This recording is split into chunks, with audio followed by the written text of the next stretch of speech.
Imagine, por um instante, que tudo que você acredita ser, suas certezas, suas convicções mais sagradas, suas verdades inegociáveis, não passam de máscaras habilmente moldadas para proteger uma ferida.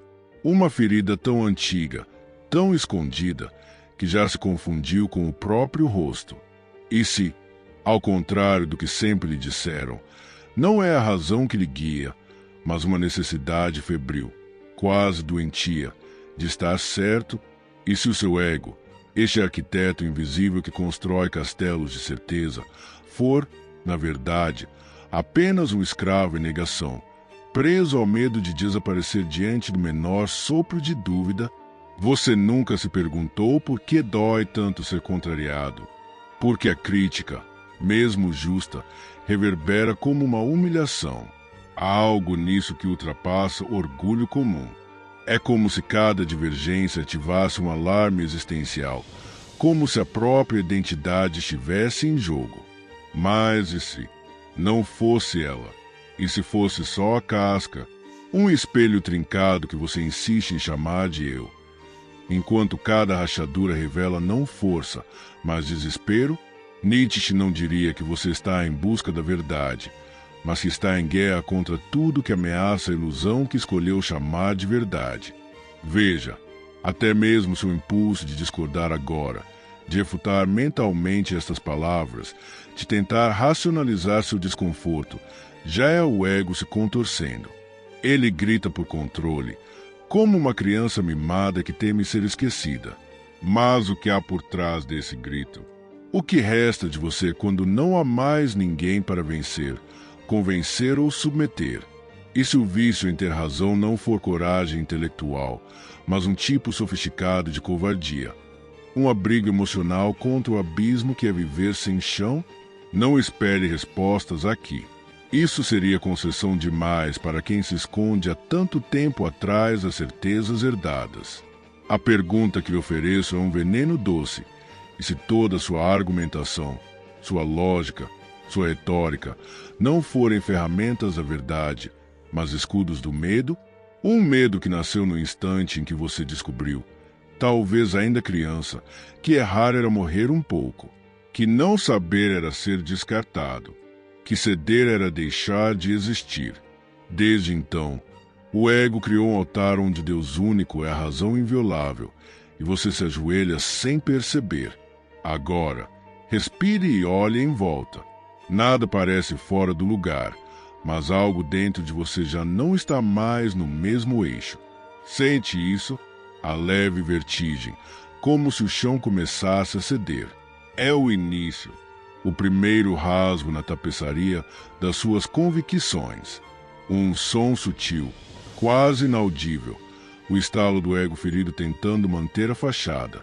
Mas este vide não veio para confortar. Ele é uma lâmina, e você, se ousar continuar, não sairá ileso. Por quê?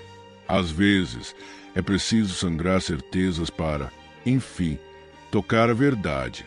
Há um momento que não tem nome, mas que todos já sentiram, quando a voz que fala dentro de você não é mais sua, e mesmo assim você defende como se fosse a única coisa real.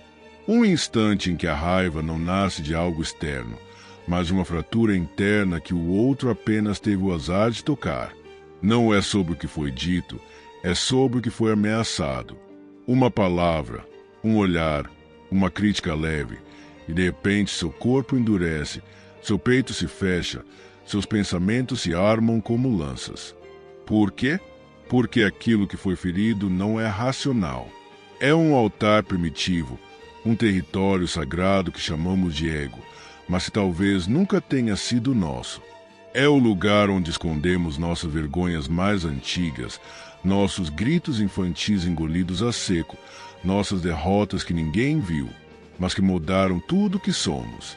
O ego ferido não sangra como o corpo, ele grita através da necessidade de vencer. E vencer, aqui, não tem nada a ver com justiça, lógica ou verdade. Tem a ver com sobrevivência simbólica. Quem está sempre certo acredita, no fundo, que se estiver errado, deixará de existir. Como se admitir um erro fosse abrir a porta para um abismo sem fim, onde tudo desmorona. A imagem que construiu, o respeito que exige, o amor que mendiga.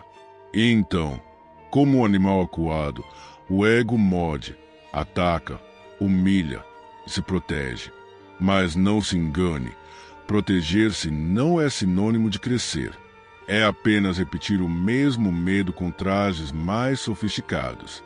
O medo de desaparecer quando a máscara cai. O medo de ser visto sem escudos.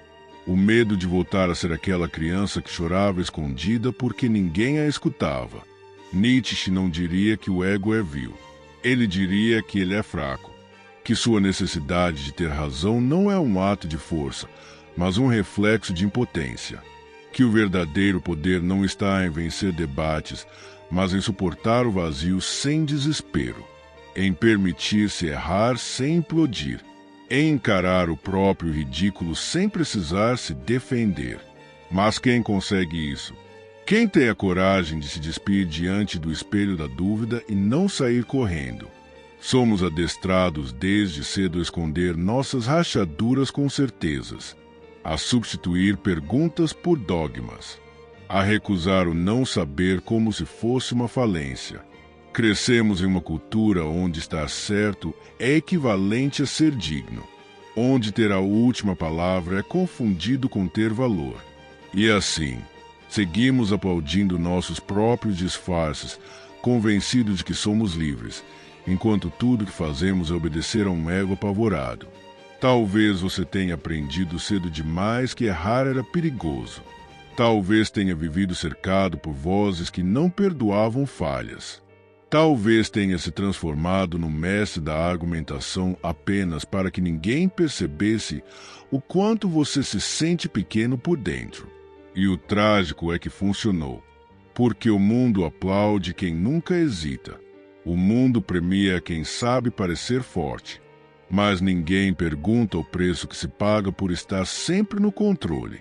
Ninguém vê o desespero que se esconde por trás do discurso impecável, o terror de ser desmascarado, a fadiga de manter um personagem todos os dias, a solidão de quem não pode mais ser vulnerável nem com os próprios pensamentos. Então, você segue acumulando certezas como se elas pudessem te proteger, mas no fundo, cada nova convicção que constrói é mais uma parede entre você e aquilo que realmente sente. Mas, se não for preciso estar certo, e se o colapso da razão for, na verdade, o início da libertação, e se o que você chama de erro for apenas a primeira fresta por onde a luz entra, o ego não tolera frestas.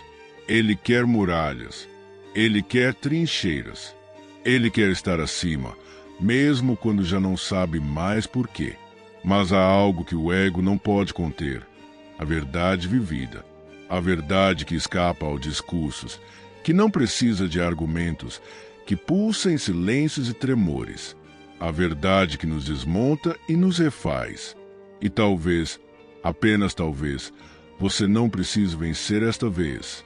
Talvez possa apenas respirar, baixar as armas e olhar para dentro sem medo, porque o que realmente precisa de cura não é sua razão. É a ferida que você protegeu com ela durante toda uma vida. A ferida que pediu amor e recebeu exigência, que pediu escuta e recebeu julgamento, que pediu acolhimento e recebeu comparação. Essa ferida é o centro oculto de sua necessidade de ter razão. E enquanto ela sangrar, o ego gritará. Mas se, por um instante, você conseguir escutá-la sem se defender, algo novo pode nascer. Não uma nova certeza, mas uma nova forma de estar no mundo. Uma forma que não precisa vencer para existir, que não precisa dominar para ser vista, que não precisa ter razão para ser verdadeira. Talvez agora, em silêncio, você comece a sentir, não o conforto das respostas, mas o vazio fértil deixado pelas certezas que ruíram, o eco daquilo que você jurou proteger, mas que, ao ser confrontado, revelou não fraqueza, e sim humanidade. A rigidez do ego se desfaz como gelo sob o sol da consciência, e onde antes havia compulsão de vencer, resta apenas a vastidão de ser. Você começa a suspeitar que a verdade nunca esteve no argumento mais forte, mas no ponto exato onde você parou de lutar. A sensação é estranha, como se algo em você tivesse desaprendido a se defender. E, curiosamente, nesse desarme, há paz. Como se o mundo, por um instante, deixasse de ser uma arena e voltasse a ser espaço. Espaço para errar, para escutar, para ser atravessado sem se perder.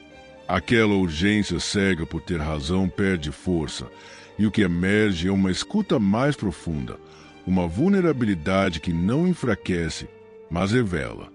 Você não precisa mais vencer discussões quando começa a vencer a si mesmo. Cada palavra não dita, cada silêncio respeitado, cada concessão feita sem humilhação, tornam-se símbolos de uma liberdade que o ego jamais permitiria. A liberdade de não precisar provar quem você é, de simplesmente existir, sem a armadura do convencimento, sem o escudo da opinião. Você descobre, quase sem perceber, que não é mais a dor que fala, é a consciência. E nela há um convite velado, o de não mais reagir como quem teme desaparecer, mas de agir como quem finalmente despertou. Então, se tudo parecer mais leve agora, é porque algo caiu. Um peso antigo, um nome mal usado, uma necessidade herdada. E nesse alívio silencioso, talvez você perceba que não era o outro seu inimigo, era sua própria imagem distorcida, exigindo aplausos para continuar de pé. Mas você já não precisa mais disso, porque quem se permite não saber, descobre o que antes não podia ser visto. A verdade vive não onde se impõe, mas onde se permite. E se essa verdade sussurrar algo em você, que seja isto: asterisco, a alma não precisa estar certa, ela precisa estar livre. Asterisco, se essa frase tocou um lugar que você não sabe nomear, talvez seja o momento de caminhar junto. Curta, comente, compartilhe. Não como quem obedece a um pedido, mas como quem reconhece um chamado. Porque há outros, agora mesmo, travando a mesma batalha invisível. E talvez, ao compartilhar este vídeo, você não esteja apenas espalhando ideias, esteja acendendo tochas no escuro.